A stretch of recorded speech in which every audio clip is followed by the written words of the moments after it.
오늘의 주요 뉴스 함께 살펴보겠습니다. 첫 번째 소식입니다. 정부는 건군 76주년을 맞아 오는 10월 1일 국군의 날을 임시 공휴일로 확정했습니다. 국군의 날이 공휴일로 지정된 것은 1990년 이후 34년 만의 일입니다.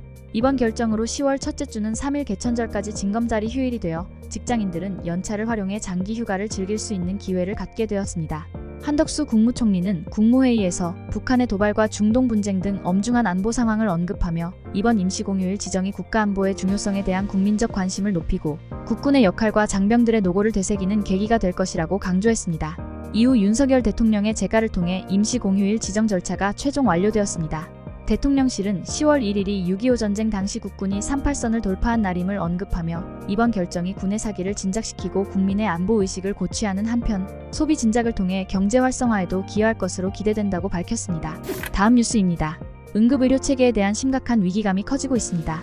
최근 2살배기 아이가 응급실을 찾아 여러 병원을 헤매다 의식불명에 빠진 사건이 뒤늦게 알려지며 논란이 일고 있습니다. 경기도 북부소방재난본부에 따르면 지난달 4일 저녁 2살배기 A양이 열과 경련 증상을 보인다는 어머니의 신고를 받고 소방당국이 출동했습니다. 구급대원들은 현장에 도착해 소아진료가 가능한 응급실을 찾으려 했으나 대부분의 병원은 소아과 의사가 없다는 이유로 진료를 거부했습니다. 심지어 소아과 응급실이 있음에도 세부 전문의가 없다는 이유로 아이를 받지 않은 병원도 있었습니다. 결국 A양은 11곳의 병원에서 거절당한 뒤 인천 인하대병원에서야 치료를 받을 수 있었습니다. 그러나 이미 1시간을 허비한 상태였고 A양은 경련을 멈췄지만 뇌 손상을 입어 한 달째 의식불명 상태에 있습니다. 진료를 거부한 병원들에는 대학병원과 권역별 응급의료센터 등이 포함되었으며 당시 의료진 부족으로 응급환자를 받을 수 없었다는 입장을 밝혔습니다. 한 대학병원 관계자는 주말에 전문 의료진이 부족하여 환자를 받을 수 없는 상황이었다고 해명했습니다. 이와 관련해 박민수 보건복지부 2차관은 응급실 미수용 사태가 의사 인력 부족과 의료 전달 체계의 구조적 문제로 인해 발생했다고 지적하며 정부가 최선을 다하고 있으나 의료 역량에 한계가 있다고 밝혔습니다. 복지부는 이번 사건을 조사하기 위해 경기도와 서울시, 인천시에 조사 명령서를 보내고 관련 조사를 진행할 계획이라고 발표했습니다. 이번 사건은 한국의 응급의료 체계가 직면한 인력 부족 문제와 주말 및 야간 진료 공백의 심각성을 다시금 환기시키며 의료 개혁의 필요성을 강하게 제기하고 있습니다. 다음 뉴스입니다. 물가 상승률이 3년 5개월 만에 최저치로 내려갔습니다. 8월 소비자 물가 상승률은 2.0%로 이는 한국은행의 물가 안정 목표치에 해당합니다.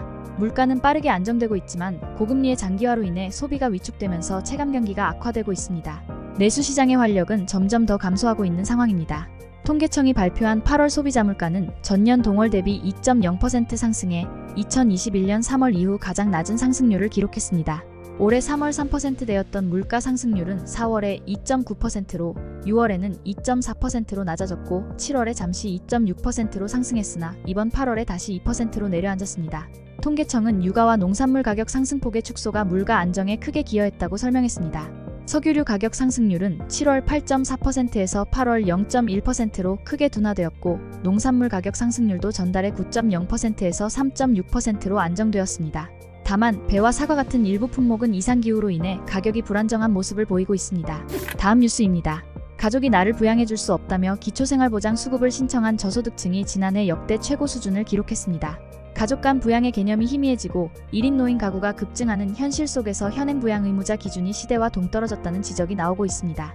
보건복지부가 국회 입법조사처에 제출한 자료에 따르면 지난해 기초생활보장 수급을 신청하며 낸 부양기 피사유서가 39,908건으로 역대 최고치를 기록했습니다.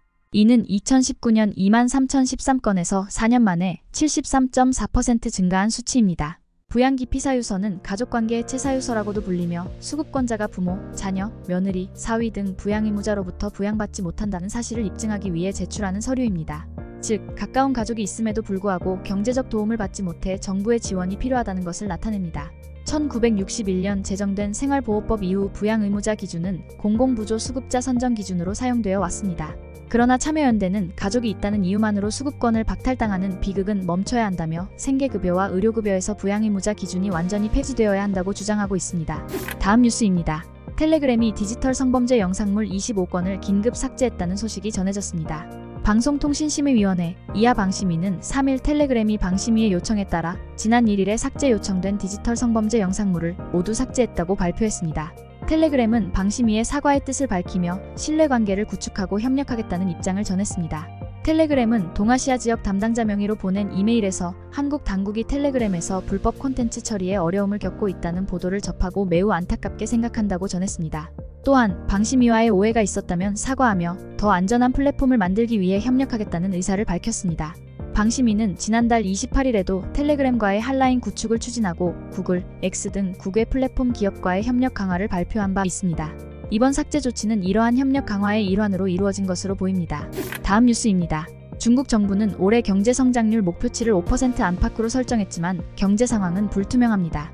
1분기에는 5.3%의 성장률을 기록했으나 2분기에는 4.7%로 하락하며 우려가 커지고 있습니다. 이에 따라 글로벌 투자은행들은 잇따라 중국의 성장률 전망을 하향 조정하고 있습니다. UBS 그룹은 중국의 올해 GDP 증가율 전망치를 4.9%에서 4.6%로, 내년 전망치는 4.6%에서 4%로 하향했습니다. 부동산 시장의 약세가 가계 소비와 경제에 큰 영향을 미치고 있으며 시장 신뢰와 가계 소득 증가 둔화가 문제로 지적됩니다.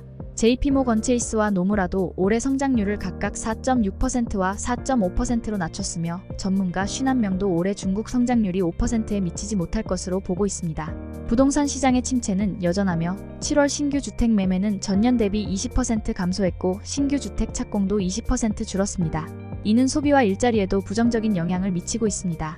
주식시장도 침체하여 CSI 300 지수는 올해 4.2% 하락했습니다. 중국 정부는 더 강력한 재정 조치를 예고했으나 실제 공공지출은 감소했습니다. 경제 회복이 쉽지 않을 것으로 보이며 정부의 정책 대응이 중요한 시점입니다.